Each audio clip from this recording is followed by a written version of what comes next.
السلام علیکم ویورز، ہمارے چینل پر خوش آمدید۔ میں گھر کے کام کاج کر رہی تھی، لیکن میرے کان مالکن اور مالک کی باتوں پر تھے۔ مالک کافی دنوں سے مالکن کو دھمکی دے رہا تھا کہ میں بہت جلد دوسری شادی کرنے جا رہا ہوں کیونکہ مجھے اولاد کی خوشی چاہیے، اور تم جیسی بھانج عورت کبھی مجھے اولاد کی خوشی نہیں دے سکتی۔ اس کی بات سن کر مالکن پھوٹ پھوٹ کر رونے لگی اور کہنے لگی، نہیں، خدا کے لیے ایسا مت بولو، میں بھانج نہیں ہوں، بس اللہ تعالیٰ کی طرف سے تھوڑی دیر ہے، مجھے یقین ہے وہ بہت جلد ہمیں اولاد جیسی نعمت سے نوازے گا۔ مالک اس کی بات کاٹ کر کہنے لگا، مجھے اولاد کی نعمت ابھی ہی چاہیے، یہی وجہ ہے کہ میں اب مزید انتظار نہیں کر سکتا، اور میں فیصلہ کر چکا ہوں کہ میں بہت جلد رقیہ سے شادی کرنے جا رہا ہوں۔ یہ سن کر مالکن پھوٹ پھوٹ کر رونے لگی اور کہنے لگی، تم میرے ساتھ ایسا نہیں کر سکتے، تمہیں پتہ ہے میں تم سے بہت محبت کرتی ہوں، میں تمہارے بغیر نہیں رہ سکتی۔ لیکن مالک اس کی ایک بھی بات نہیں سن رہا تھا، وہ اسے وہیں پر روتا چھوڑ کر گھر سے باہر نکل گیا۔ مجھے مالکن پر بہت افسوس ہو رہا تھا۔ میں اس گھر میں اس وقت سے کام کر رہی تھی جب مالکن کی نئی شادی ہوئی تھی۔ مالک مالکن سے بہت محبت کرتا تھا، اس کی کوئی بھی خواہش منہ سے نکلنے سے پہلے ہی پوری کر دیتا تھا۔ ان دونوں میں بہت زیادہ محبت تھی، کبھی کبھار تو مجھے ان دونوں کی محبت پر رشک آتا تھا۔ اب ان دونوں کی شادی کو 8 سال گزر چکے تھے، لیکن ان کی ابھی تک کوئی اولاد نہیں ہوئی تھی۔ یہی وجہ تھی کہ مالک کی محبت دوبارہ سے کم ہونے لگی تھی۔ اب وہ مالکن کے ساتھ پہلے کی طرح خوش اخلاقی سے بات نہیں کرتا تھا، اور نہ ہی وہ اسے گھمانے پھرانے کے لیے لے جاتا تھا، اور یہی بات مالکن کو اندر ہی اندر سے کھا رہی تھی۔ وہ ہر وقت روتی رہتی اور مجھ سے مالک کی شکایتیں لگاتی رہتی۔ میں چونکہ اپنی مالکن کی بہت وفادار تھی، اس وجہ سے میں خاموشی سے وہ شکایتیں سنتی اور مالکن کو تسلی دیتی کہ فکر مت کریں، وہ بہت جلد ٹھیک ہو جائیں گے۔ لیکن اب یوں لگ رہا تھا جیسے پانی سر کے اوپر سے گزر چکا ہے، کیونکہ مالکن کی ایک بات بھی سننے کے لیے تیار نہیں تھا۔ اس کے سر پر دوسری شادی کا بھوت سوار ہو چکا تھا، اور ہمیں اچھی طرح سے پتا تھا کہ یہ بھوت شادی کر کے ہی اترے گا۔ ایک دن مالکن میرے پاس آئی اور انتہائی سنجیدگی سے مجھے کہنے لگی کہ مجھے تمہاری مدد کی ضرورت ہے۔ مالکن کی بات سن کر میں دل و جان سے اس کی مدد کے لیے تیار ہو گئی۔ اس نے مجھے کہا کہ میں مالک سے جھوٹ بولوں گی کہ میں اس کے بچے کی ماں بننے والی ہوں، اور تم نے میرا اس چیز میں ساتھ دینا ہے۔ مالکن کی بات سن کر میں پریشان ہو گئی، کیونکہ میں جانتی تھی کہ یہ جھوٹ کافی عرصے تک چھپا نہیں رہ سکتا۔ میں نے مالکن کو سمجھانے کی بھی کوشش کی، لیکن اس نے میری بات نہیں مانی اور مجھے کہا کہ تم وہ نہیں جانتی جو مجھے پتا ہے۔ میں اب ارسلان کو اچھی طرح سے جان گئی ہوں، اسے صرف اور صرف مجھ سے دور ہو جانے کے لیے ایک موقع چاہیے۔ میں نہیں جانتی کہ اسے ایک دم سے کیا ہو گیا ہے، لیکن مجھے ایک اندازہ ہے کہ وہ بچے کی وجہ سے دوسری شادی نہیں کرنا چاہ رہا، بلکہ اس کے علاوہ کوئی اور بات ہے جو وہ اتنی زیادہ جلدی میں چاہ رہا ہے۔ مجھے تو لگنے لگا ہے جیسے اس نے کسی اور عورت میں دلچسپی لینا شروع کر دی ہے۔ مالکن یہ کہہ کر دوبارہ رونے لگی۔ میں نے اسے تسلی دی اور کہا کہ آپ صرف اور صرف اس بارے میں زیادہ سوچ رہی ہیں، اس وجہ سے آپ کو زیادہ پریشانی ہو رہی ہے۔ آپ اس معاملے کو ایک طرف رکھ دیں، اور جہاں تک اس جھوٹ کی بات ہے تو میں آپ کے لیے کچھ بھی کرنے کے لیے تیار ہوں۔ میری بات سن کر مالکن مسکرانے لگی اور کہنے لگی، تم ہمیشہ سے ہی میری وفادار رہی ہو، اور ابھی بھی تم میرے ساتھ وفاداری نبھا رہی ہو۔ پتہ نہیں تمہارے ان احسانات کا بدلہ کیسے چکاؤں گی۔ مالکن کی بات سن کر میں شرمندہ ہو گئی اور اسے کہنے لگی کہ آپ پر میرے نہیں بلکہ مجھ پر آپ کے احسانات ہیں۔ آپ نے ہر معاملے میں میری مدد کی ہے، یہاں تک کہ میری بیٹی کی شادی کے لیے بھی سارا جہیز آپ نے اپنے ہی پیسوں سے دیا۔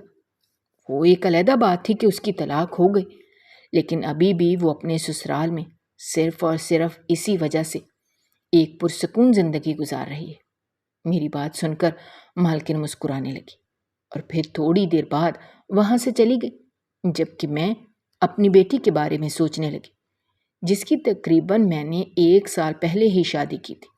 اس کی شادی میں نے برادری سے باہر کی تھی، کیونکہ یہ شادی اس کی اپنی مرضی سے ہو رہی تھی۔ میری اس میں ذرا بھی رضامندی شامل نہیں تھی، کیونکہ وہ لڑکا مجھے ایک آنکھ بھی نہیں بھایا تھا، کیونکہ میری بیٹی بہت زیادہ ضد کر رہی تھی۔ اس لیے اس کی بات ماننے کے علاوہ میرے پاس اور کوئی چارہ نہیں تھا۔ اس نے مجھے کہا کہ وہ خوش رہے گی اور کبھی بھی مجھ سے کسی بھی معاملے کے بارے میں شکایت نہیں کرے گی، اور پھر ایسا ہی ہوا۔ وہ اپنی زندگی میں مگن ہو گئی۔ جب بھی کوئی خوشی کا موقع ہوتا وہ ہمیشہ مجھے یاد کرتی، لیکن جب بھی کوئی دکھ کا سماں ہوتا تو وہ مجھے بتاتی بھی نہ، اور پھر بعد میں مجھے دوسرے لوگوں سے پتہ چلتا تو مجھے بہت زیادہ دکھ ہوتا۔ جب میں اس سے پوچھتی تو وہ مجھے یہی کہتی کہ اس نے مجھ سے وعدہ کیا تھا کہ وہ کبھی بھی اپنے اوپر آنے والی مصیبت کے بارے میں مجھے نہیں بتائے گی، کیونکہ یہ مصیبت اس نے اپنے ہی ہاتھوں سے لائی ہے۔ اس دن میں نے اسے بہت ڈانٹا اور اسے سمجھایا کہ وہ سب تو صرف باتیں تھیں، میں تمہاری ماں ہوں اور مجھے ہر چیز کے بارے میں جاننے کا حق ہونا چاہیے، چاہے وہ اچھی ہو یا بری ہو۔ اگر مجھے نہیں پتا ہوگا تو کسے پتا ہوگا؟ اور جہاں تک ایک ماں اپنی بچی کو ایک اچھا مشورہ دے سکتی ہے، وہاں پر وہ کوئی دوسرا وہ مشورہ نہیں دے سکتا۔ میری بات سن کر میری بیٹی دوبارہ سے پرسکون ہو گئی اور مجھے کہنے لگی، ٹھیک ہے، آج کے بعد میں آپ کو ہر چیز کے بارے میں بتایا کروں گی۔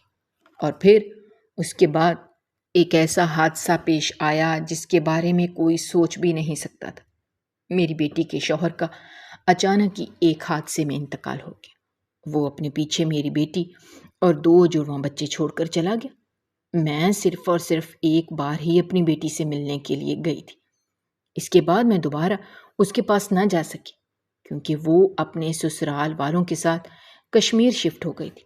اس کی گود میں ارسلان کے 2 بچے تھے۔ اس وجہ سے اس کے سسرال والے یہ چاہتے تھے کہ وہ ان بچوں کی پرورش اپنی نگرانی میں کرے، یہاں تک کہ وہ اس کی کسی جگہ پر شادی نہ کرتے۔ یہی وجہ تھی کہ اب وہ کشمیر کے چھوٹے سے گاؤں میں رہ رہی تھی، لیکن وہ وہاں پر ایک پرسکون زندگی گزار رہی تھی۔ اس کے بارے میں بھی مجھے اسی سے پتہ چلا تھا۔ اکثر وہ مجھے کال کرتی اور مجھے اپنی خیریت کے بارے میں بتاتی۔ وہ بہت زیادہ خوش تھی اور میرے لیے اس کی خوشی سے زیادہ اہم کوئی اور بات نہیں تھی۔ لیکن ایک بات پر مجھے حیرت ہوتی تھی، جب بھی میں اس سے ملنے کی بات کرتی تو وہ انکار کر دیتی اور کہتی کہ آپ یہاں پر آنے کی زحمت نہ کرنا، کیونکہ راستہ بہت زیادہ خراب ہے، یہاں پر بہت سارے حادثات پیش آتے رہتے ہیں، کہیں ایسا نہ ہو کہ آپ بھی ان حادثات کا شکار ہو جائیں۔ لہٰذا میں ہر بار خاموش ہو جاتی، کیونکہ میں نے یہ بات اچھی طرح سے محسوس کر لی تھی کہ وہ پسند نہیں کرتی کہ میں اس کے گھر جاؤں۔ میں نے اسے یہ کہا کہ اگر میں نہیں آ سکتی تو تم ہی مجھ سے ملنے کے لیے آ جایا کرو، تو اس پر بھی اس نے یہی بہانہ بنایا۔ وہ ہر بار ہی مجھے تسلی دیتی اور کہتی کہ فکر مت کریں، اگلے مہینے انشاءاللہ ضرور چکر لگاؤں گی، لیکن پھر اگلے مہینے وہ پھر آنے والے مہینے پر ڈال دیتی۔ مجھے سمجھ نہیں آ رہی تھی کہ وہ ایسا کیوں کر رہی ہے۔ اب تو مجھے اس کی فکر ہونے لگی تھی، کیونکہ مجھے لگنے لگا تھا کہ وہ وہاں پر پرسکون زندگی نہیں گزار رہی، بلکہ پرسکون زندگی گزارنے کا ناٹک کر رہی ہے۔ پہلے بھی تو وہ مجھے کافی عرصے تک بے وقوف بناتی ہوئی آئی تھی، اس پر نہ جانے کتنی کتنی تکلیفیں بیتی تھیں، لیکن اس نے کبھی بھی مجھے اس بارے میں نہیں بتایا تھا، چونکہ تب اس کا گھر میرے گھر کے قریب تھا اور اس کے محلے میں ہمارے کچھ رشتہ دار بھی رہتے تھے۔ یہی وجہ تھی کہ مجھے ان رشتہ داروں سے ہی اپنی بیٹی کے حالات کے بارے میں معلوم ہوتا تھا۔ اب مجھے اس کی بہت فکر ہو رہی تھی، لہٰذا میں نے اسے کال کرنے کا فیصلہ کیا۔ دوسری طرف سے جب اس نے کال اٹھائی تو وہ کافی خوش لگ رہی تھی، اس کے بچے یہاں سے کھیل رہے تھے۔ ان تینوں کی آوازیں سن کر میرے دل کو سکون ملا، اور پھر اس سے تھوڑی دیر بات کرنے کے بعد میں نے دوبارہ کال رکھ دی۔ اس بار بھی اس نے مجھ سے یہی وعدہ کیا تھا کہ وہ اگلے مہینے مجھ سے ملنے کے لیے آ رہی ہے۔ نہ جانے کیوں اس بار مجھے یقین ہو گیا تھا کہ وہ مجھ سے ضرور ملنے کے لیے آئے گی، اور پھر میں دوبارہ مالکن کے مسئلے کی طرف متوجہ ہو گئی۔ تھوڑی دیر بعد مالکن نے مجھے کہا کہ میرے ساتھ اسپتال چلو۔ اس وقت مالک بھی گھر پر ہی موجود تھا۔ وہ مالک کے سامنے یہ تمام باتیں کہہ رہی تھی۔ مالکن کی بات سن کر میں نے انہیں پوچھا کہ سب خیریت تو ہے؟ تو وہ مجھے کہنے لگی کہ اس کی طبیعت ٹھیک نہیں ہے، کافی عرصے سے وہ عجیب سا محسوس کر رہی ہے، اسے سمجھ نہیں آ رہا کہ اسے ایک دم سے کیا ہو گیا ہے۔ مالکن کی بات سن کر مالک بھی سیدھا ہو کر بیٹھ گیا، تیزی سے اس کی خیریت دریافت کرنے لگا۔ اس کے لہجے میں دوبارہ فکر مندی در آئی تھی۔ مالک کی یہ حالت دیکھ کر میں مسکرانے لگی اور سوچنے لگی کہ اب تو یہ جھوٹی خبر سننے کے بعد ضرور مالکن کا دوبارہ سے غلام بن جائے گا۔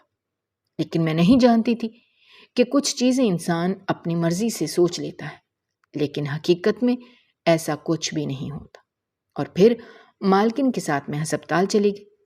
وہاں پر اس نے پہلے ہی ایک ڈاکٹر سے بات کر رکھی تھی، جس نے ایک جھوٹی رپورٹ بنائی ہوئی تھی۔ اس نے وہ رپورٹ مالکن کو اپنی دی اور پھر وہاں پر 1 گھنٹہ گزارنے کے بعد مالکن مجھے شاپنگ کرانے کے لیے لے گئے۔ وہاں پر اس نے مجھے بہت ہی قیمتی جوڑے لے کر دیے۔ میں مسلسل انکار کر رہی تھی، لیکن وہ ایک بھی بات نہیں سن رہی تھی اور میرے لیے اپنی مرضی کے کپڑے اٹھائے چلے جا رہی تھی۔ نہ جانے اس نے میرے لیے کتنے جوڑے لے لیے۔ اس کے بعد وہ مجھے کھانا کھلانے کے لیے لے کر چلی گئی اور پھر تقریباً وہاں پر 2 گھنٹے گزارنے کے بعد ہم گھر واپس آ گئے۔ جیسے ہی ہم دونوں گھر کے اندر داخل ہوئے، مالک نے تیزی سے ہم سے پوچھا کہ کیا ہوا، سب خیریت تو ہے؟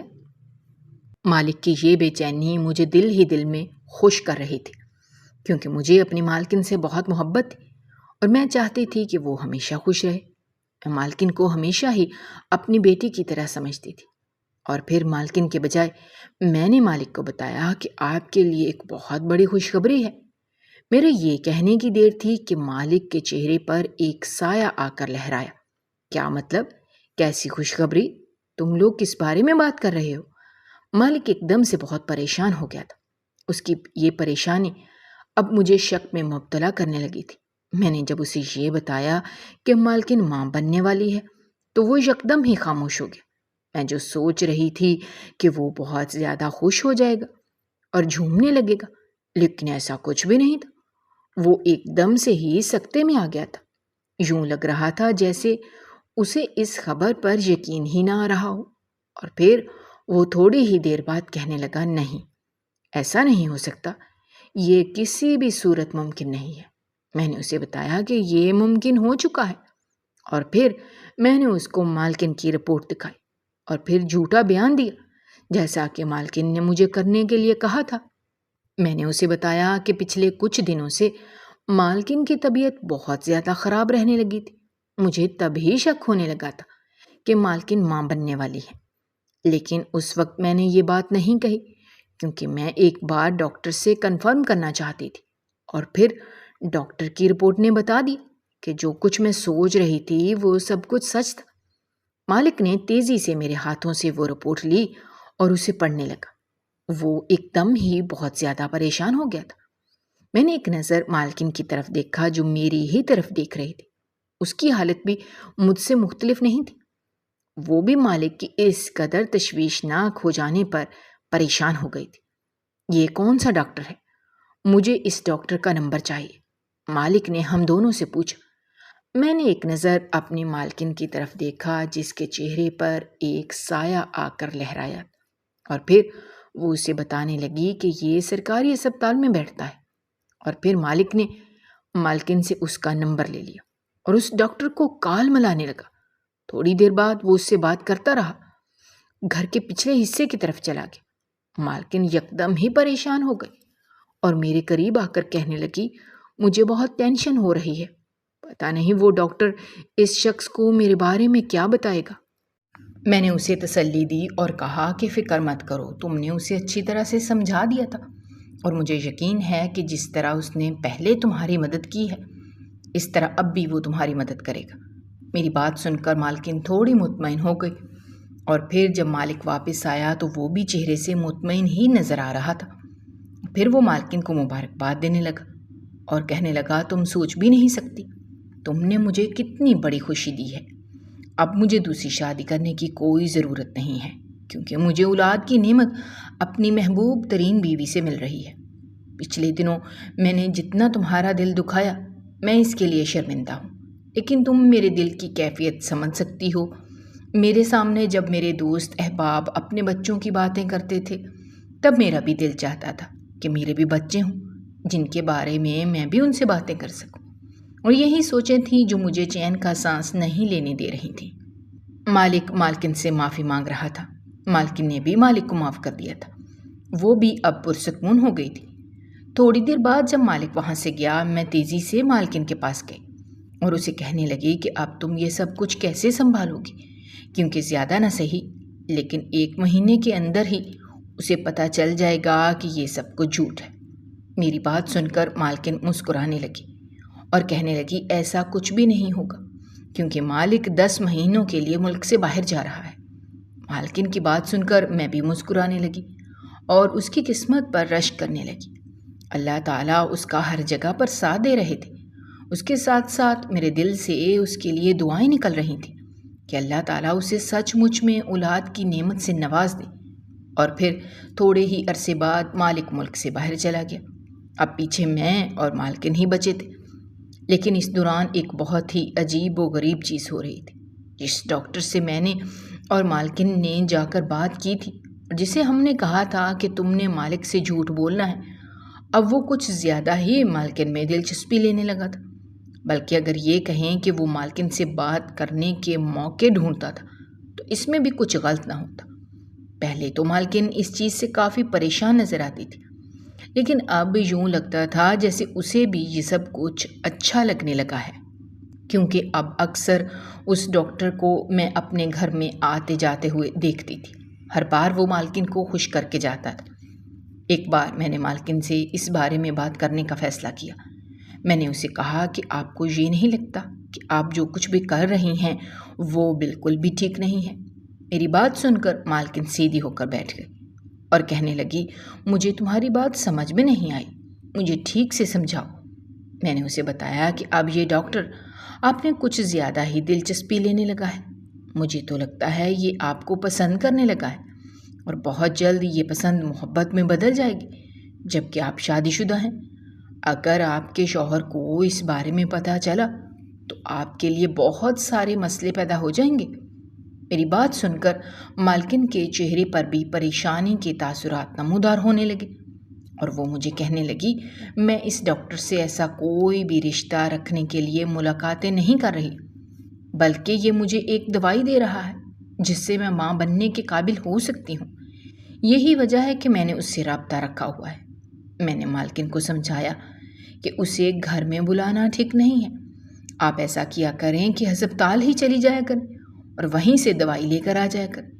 کافی دیر مالکن کو سمجھانے کے بعد مالکن کی سمجھ میں میری باتیں آ گئیں اور وہ مجھے تسلی دیتے ہوئے کہنے لگی کہ فکر مت کرو، آئندہ ایسی غلطی میں دوبارہ نہیں کروں گی۔ دوسری طرف مجھے ایک اور چیز پر بھی حیرت ہو رہی تھی، وہ یہ تھی کہ اس گھر میں مالک کا ایک بہت ہی وفادار ملازم تھا جو مالک کو ایک ایک بات بتاتا تھا، لیکن حیرت کی بات یہ تھی کہ اس نے مالک کو اس چیز کے بارے میں نہیں بتایا تھا، کیونکہ اگر وہ مالک کو بتا دیتا تو اسی وقت ہی مالک کال کر کے مالکن سے پوچھتا۔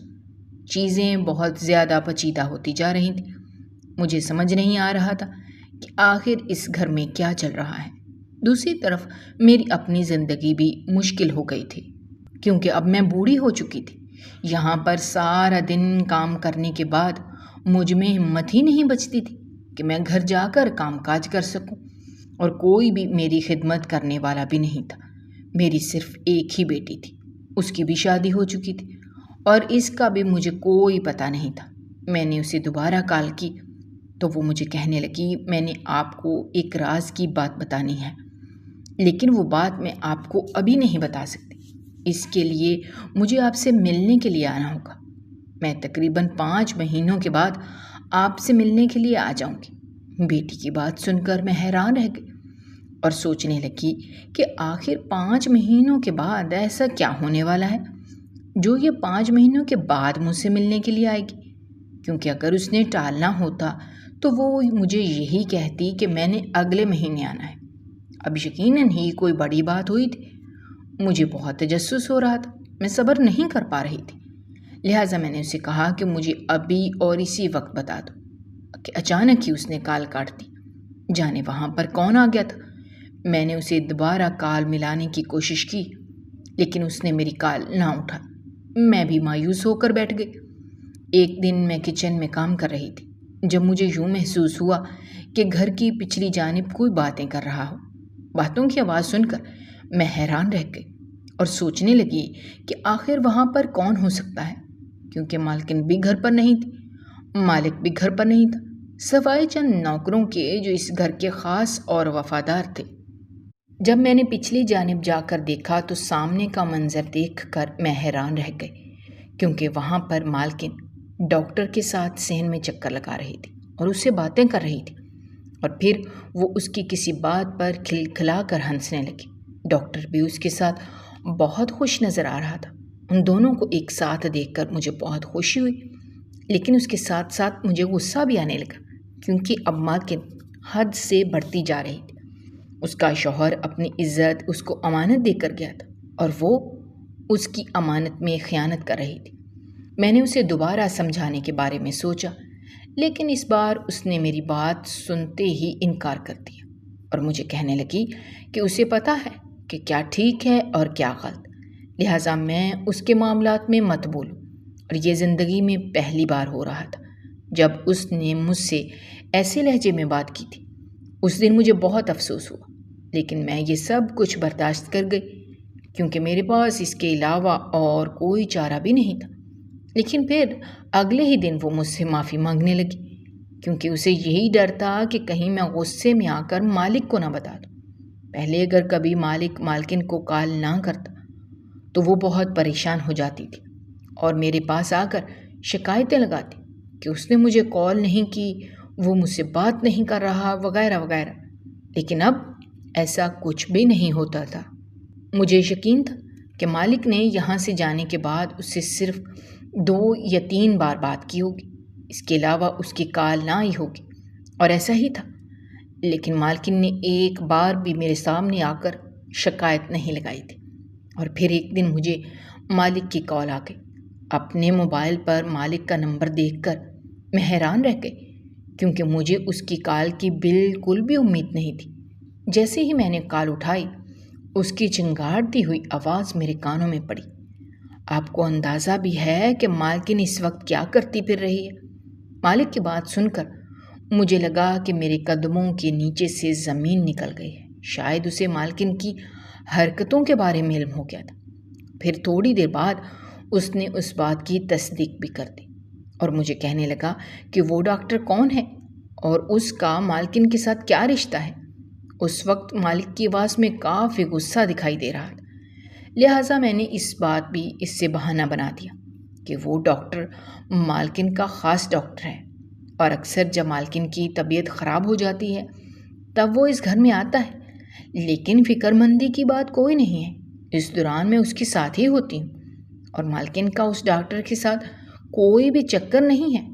میری بات سن کر مالک چند لمحوں کے لیے خاموش ہو گیا اور پھر کہنے لگا، بی بی، میں آپ پر بہت زیادہ بھروسہ کرتا ہوں۔ مجھے امید ہے کہ آپ کبھی بھی میرا بھروسہ نہیں توڑو گی اور نہ ہی کبھی مجھے دھوکہ دو گی۔ اس وقت وہ بہت زیادہ جذباتی ہو گیا تھا، اور پھر وہ مجھے کہنے لگا کہ اس وقت میں مالکن سے بہت زیادہ دور ہوں، لہٰذا مجھے نہیں پتا کہ اس وقت وہ کیا کر رہی ہے یا کس حال میں ہے، لیکن ایک بات میں اچھی طرح جانتا ہوں، وہ یہ کہ نہ تو وہ کبھی مجھے دھوکہ دے سکتی ہے اور نہ ہی کبھی آپ میری پیٹھ پیچھے کوئی کام کر سکتی ہیں۔ یہ کہہ کر اس نے کال کاٹ دی، جبکہ میں گہری شرمندگی میں ڈوب گئی تھی۔ مجھے سمجھ نہیں آ رہی تھی کہ میں کیا کروں۔ ایک سے وفاداری مجھے مہنگی پڑ رہی تھی، کیونکہ اس دوران دوسرا شخص مجھ سے ناراض ہو رہا تھا۔ میں نے مالکن کو کہا کہ مالک کو آپ کی حرکتوں کے بارے میں پتہ چل گیا ہے۔ میری بات سن کر مالکن خوفزدہ ہو گئی اور کہنے لگی، خدا کے لیے کچھ کرو، مجھے بچا لو، آج کے بعد میں ایسا کبھی بھی نہیں کروں گی۔ اور پھر اس کے بعد مالکن نے اس ڈاکٹر سے ملنا چھوڑ دیا، لیکن اب وہ گھر میں بھی کم ہی وقت گزارتی تھی۔ مجھے یوں لگنے لگا تھا جیسے اب وہ باہر ہی ڈاکٹر سے ملاقاتیں کرنے لگی ہے۔ پھر جیسے جیسے مالک کے واپسی کے دن قریب آتے جا رہے تھے، ویسے ویسے مالکن کو بھی فکر ہوتی جا رہی تھی، کیونکہ اس نے مالک کو بتایا ہوا تھا کہ اس کے 8 مہینے مکمل ہو چکے ہیں اور اب اس کا 9واں مہینہ چل رہا ہے۔ مجھے بھی فکر تھی، کیونکہ اب وہ وقت آ گیا تھا جب یہ جھوٹ کھلنے جا رہا تھا۔ میں نے مالکن سے کہا، آپ اس صورتحال میں کیا کریں گی؟ مالکن مجھے کہنے لگی کہ مجھے نہیں پتا، میں نے یہ سوچا تھا کہ اگر اس نے دوسری شادی کر لی تو میں ڈاکٹر سے شادی کر لوں گی، لیکن یہاں پر ڈاکٹر کے ارادے بھی بدل گئے ہیں۔ وہ میرے ساتھ صرف اور صرف ٹائم پاس کر رہا تھا۔ مالکن کی بات سن کر مجھے لگا کہ 7 آسمان میرے سر کے اوپر آ کر گر گئے ہیں۔ تو وہ ڈاکٹر کے ساتھ واقعی ہی چکر چلا رہی تھی، لیکن عین وقت پر ڈاکٹر نے اسے دھوکہ دے دیا تھا۔ اب مالکن دوبارہ سے فکر مند نظر آنے لگی تھی۔ پہلے میرے ذہن میں جو مالکن کا تصور تھا وہ اب ختم ہو چکا تھا۔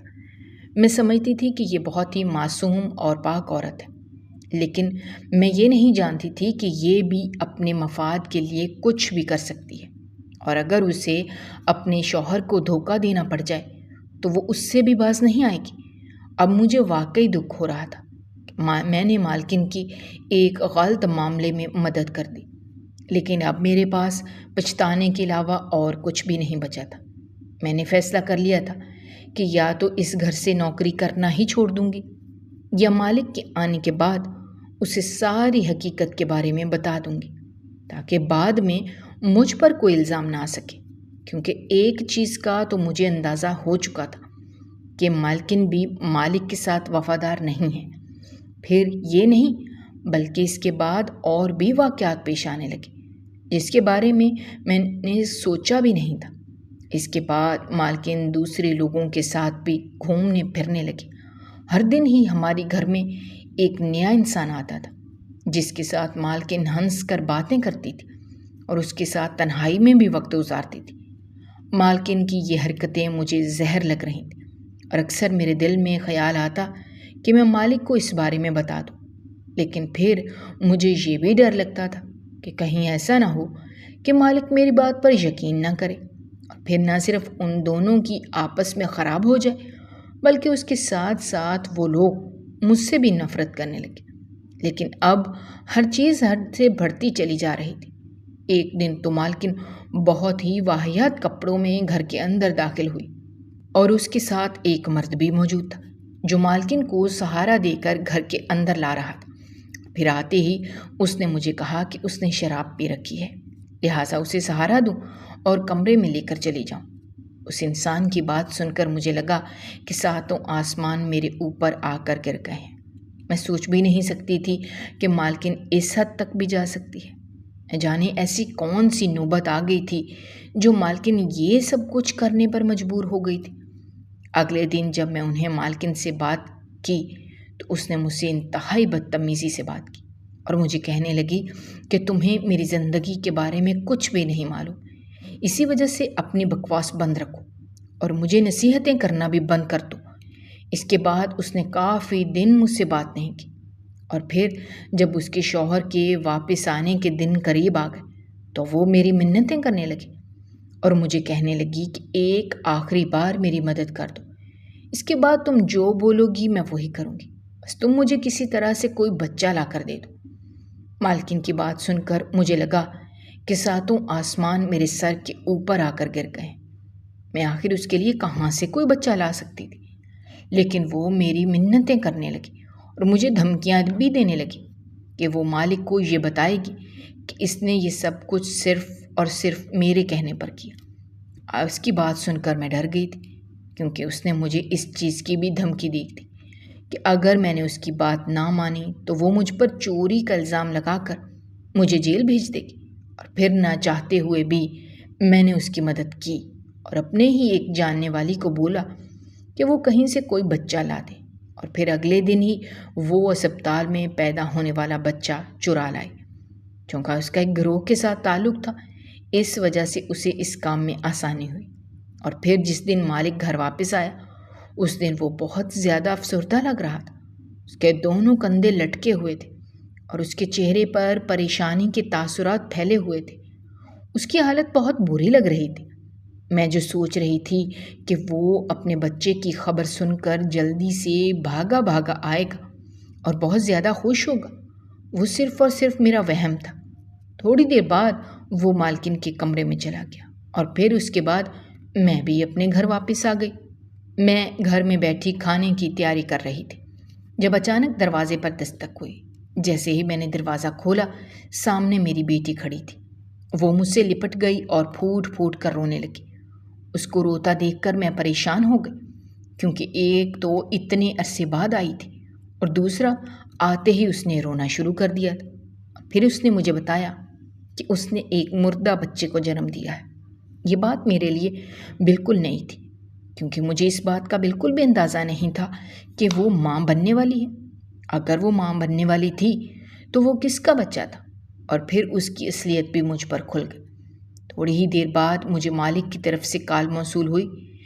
تیزی سے میں مالک کے گھر گئی، جہاں پر اس نے ہاتھ میں ایک بچہ اٹھا رکھا تھا۔ وہ مجھ سے پوچھنے لگا کہ یہ کس کا بچہ ہے۔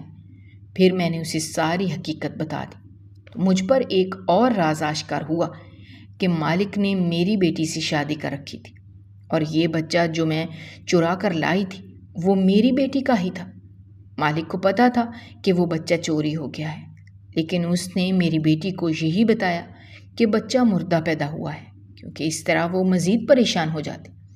اور پھر اس پر اپنی پہلی بیوی کی حقیقت بھی کھل گئی اور پھر اس نے وہیں کھڑے کھڑے مالکن کو طلاق دے دی۔ طلاق کی صرف ایک وجہ نہیں تھی، بلکہ اس کی بہت سی وجوہات تھیں۔ دراصل مالک کو پہلے سے پتا تھا کہ اس کے بہت سے مردوں کے ساتھ تعلقات ہیں۔ وہ اسے اکثر منع کرتا رہتا تھا، لیکن وہ اس سے باز نہیں آتی تھی۔ اور پھر اس دوران تو اس نے حد ہی کر دی تھی۔ جب مالک نے مجھ سے دوبارہ مالکن کے بارے میں پوچھا تو میں نے ساری باتیں اسے بتا دی تھی۔ مالکن بھی جیسے اب تیار ہی بیٹھی ہوئی تھی، وہ بھی یہ گھر چھوڑ کر فوراً چلی گئی۔ اس کے بعد میں اپنی بیٹی کے ساتھ اسی گھر میں ہنسی خوشی رہنے لگی۔ اگر آپ کو ہماری کہانیاں پسند آ رہی ہیں تو ہمارے چینل کو سبسکرائب کیجیے، ویڈیوز پر کمنٹ کیجیے اور شیئر کیجیے۔ شکریہ۔